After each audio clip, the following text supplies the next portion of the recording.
Primetime news this evening. Longer SOEs. Government presents argument for up to 5 years of states of emergency. Another CMU program under scrutiny. Opposition calls for expenditure report on CAPES. And domestic abuse victim calls out toothless state agencies.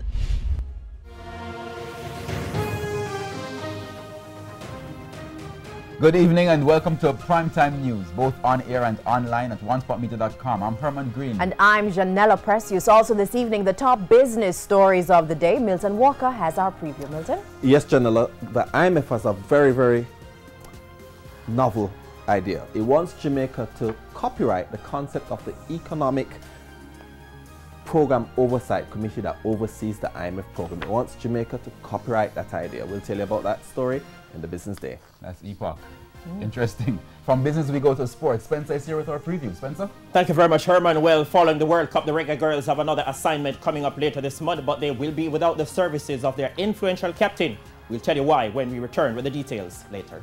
There's also sports commentary, E-Prime, and weather in this newscast. But before the break, the feedback question. This evening, our question is, what is your reaction to the proposal for states of emergency to be used for up to 5 years until murders are cut to below 500 per year? You can share comments online, facebook.com/Television Jamaica, and tweet us at Television Jam. Please stay with us. Primetime News returns after this break.